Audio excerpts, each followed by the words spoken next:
नमस्कार दोस्तों, स्वागत है आपका आपके अपने YouTube channel government job preparation पर। दोस्तों आज से हम लोग यहाँ पर स्टार्ट करेंगे यूपी ट्रिपल एससी पेट 2022 की प्रिपरेशन। और उसका जो सिलेबस आपका है, सिलेबस के अकॉर्डिंग हम लोग पूरी की पूरी स्टडी करेंगे। बहुत साठ नोट्स होंगे हर चीज़ के और काफ़ी कम समय में आप पूरी की पूरी प्रिपरेशन यहाँ पर कर लेंगे। इसके लिए आपको क्या करना होगा, अगर आप चाहते हैं पूरा का पूरा कोर्स मैं आपका कंप्लीट करूँ यूट्यूब पे, तो आप क्या करें, हमारे वीडियो को ज़्यादा से ज़्यादा शेयर करें ताकि ज़्यादा से ज़्यादा लोगों तक ये जो है जानकारी पहुँच सके। और यहाँ पर मैं सिर्फ आपका जीएस का पोर्शन, जो करंट अफेयर्स का पोर्शन उसमें पूछा जाएगा, लगभग 50 नंबर के आसपास की जो प्रिपरेशन है वो आपको यहाँ पर कराई जाएगी, 40 से 50 नंबर की। और वो पूरी प्रिपरेशन हम लोग कंप्लीट करेंगे। तो जैसा कि आप लोगों को पता है कि हमारा जो फर्स्ट यहाँ पर चैप्टर होता है, यानी कि जो हमारा सिलेबस दिया गया है उसमें जो पहला टॉपिक दिया गया है हिस्ट्री का, वो दिया गया है सिंधु घाटी सभ्यता। तो आज के टॉपिक में हम लोग पूरा सिंधु घाटी सभ्यता कंप्लीट करेंगे बहुत छोटे से समय में। तो चलिए शुरू करते हैं, ज़्यादा समय आपका नहीं लेते हैं। तो जैसा कि आप लोग यहाँ पर देख सकते हैं, सिंधु घाटी सभ्यता की अगर बात करते हैं तो इसके और बहुत सारे नाम हैं, जैसे कि इसको हम हड़प्पा सभ्यता भी कहते हैं, सैंधव सभ्यता भी कहते हैं, प्रथम नगरीय सभ्यता भी नाम से जाना जाता है। क्योंकि हड़प्पा सभ्यता इसलिए कहते हैं क्योंकि सबसे पहला जो स्थल सिंधु सभ्यता का खोजा गया था वो हड़प्पा था, इसलिए इसे हड़प्पा सभ्यता भी कहा जाता है। अब बात करते हैं यहाँ पर तिथि निर्धारण। तो तिथि निर्धारण का मतलब ये है कि ये जो सभ्यता है कब से कब तक रही, इसके बारे में अनेक सारे वैज्ञानिकों के अंदर मतभेद हैं। बहुत सारे वैज्ञानिकों ने अपनी अलग अलग तिथियाँ दे रखी हैं, जिसमें सबसे ज़्यादा जो सर्वमान्य तिथि मानी जाती है वो मानी जाती है C14, जो कि कार्बन का एक समस्थानिक है, या बोल सकते हैं जो कार्बन एक रेडियो एक्टिव कार्बन होता है C14। इसके थ्रू यहाँ पर कार्बन डेटिंग सिस्टम से यहाँ पर जो सर्वमान्य तिथि इसकी घोषित की गई है वो घोषित की गई है 2300 ईस्वी पूर्व से 1700 ईस्वी पूर्व के बीच। यानी कि आपकी जो सिंध सभ्यता रही है वो 2300 ईस्वी से लेकर 1700 ईस्वी पूर्व के बीच में रही है। और सबसे विकास की जो पराकाष्ठा, सबसे परिपक्व सभ्यता चली है वो रही है 2300 से 1900 के ईस्वी। नेक्स्ट यहाँ पर देख लेते हैं कुछ अन्य जो विद्वानों ने अपना जो काल निर्धारण इसका बताया कि कब से कब तक ये सभ्यता रही। तो उसमें सबसे इंपॉर्टेंट हो जाते हैं आपके जॉन मार्शल साहब, जिन्होंने 3250 ईस्वी से ईस्वी पूर्व से लेकर 2750 ईस्वी पूर्व इसका जो है काल निर्धारण किया है। अर्नेस्ट मेके के द्वारा जो है ये 2800 से लेकर 2500 इसका काल निर्धारण किया गया है। और अन्य कुछ और वैज्ञानिक हैं जैसे कि गैड, मार्टिमर व्हीलर, ठीक है, फेयर सर्विस, इन लोगों ने भी अपने अलग अलग तरीके से यहाँ पर काल निर्धारण किया। तो इसमें ये दो थोड़ा सा इंपॉर्टेंट हो जाते हैं, कुछ कुछ एग्जाम में पूछे गए, इसलिए आप इनको याद रख सकते हैं कि इनके द्वारा जो है काल का निर्धारण क्या किया गया है। तो जॉन मार्शल के द्वारा 3250 से 2750 ईस्वी पूर्व, और अर्नेस्ट मेके के द्वारा 2800 से लेकर 2500 ईस्वी पूर्व तक का काल निर्धारण किया गया है।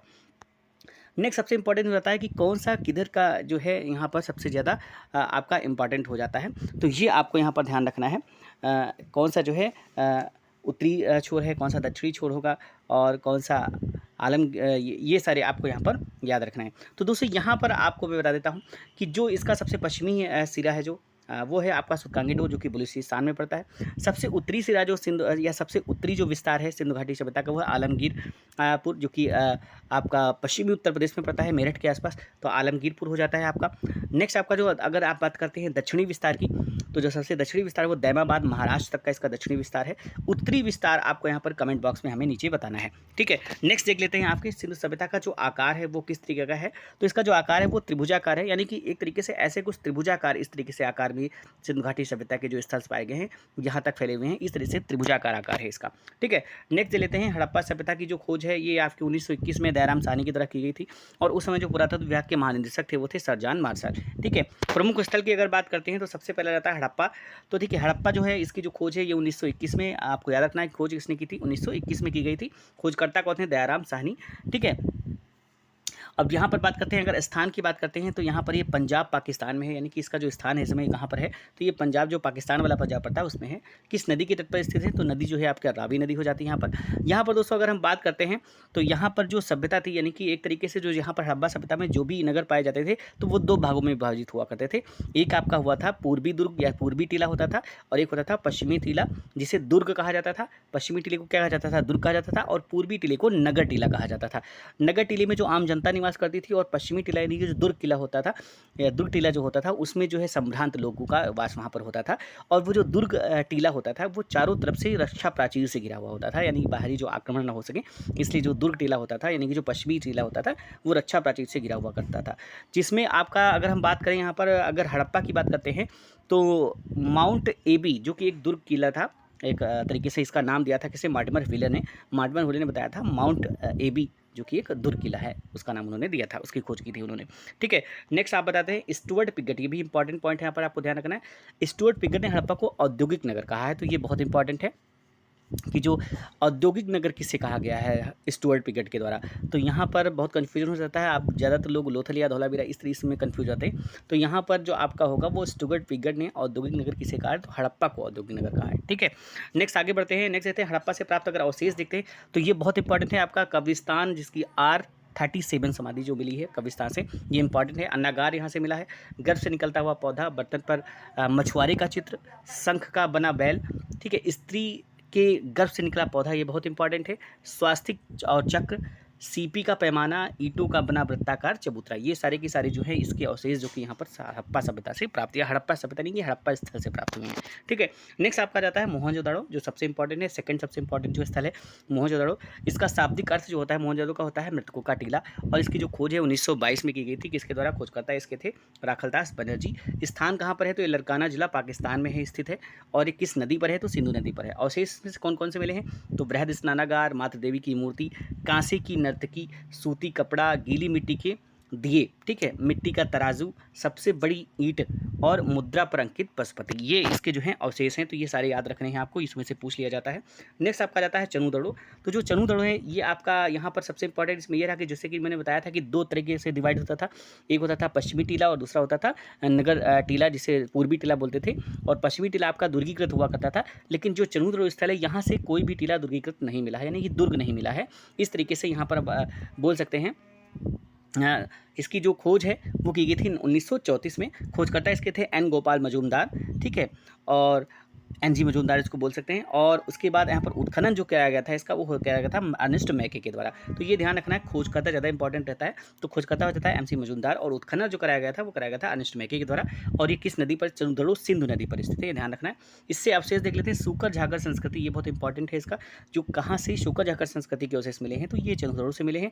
मनका बनाने का कारखाना चनूदड़ो से प्राप्त हुआ है, मणिकारी मिली है, मुहर बनाने के जो साक्ष्य मिले हैं, और भार मापने के जो बटखरे होते हैं उनके भी यहाँ पर साक्ष्य प्राप्त हुए हैं। अलंकृत हाथी, खिलौना, बिल्ली के पीछे कुत्ते का पचिन्ह, यानी कि बिल्ली का पीछा करता हुआ कुत्ते के पचिन्ह मिले हैं। लिपस्टिक और बक्काकार ईंटें यहाँ से प्राप्त हुई हैं। तो ये कुछ इसके अवशेष, महत्वपूर्ण अवशेष हो जाते हैं। नेक्स्ट आपका जाता है यहाँ पर लोथल। लोथल भी काफ़ी इंपॉर्टेंट है, इसकी जो खोज है 1955 में की गई थी।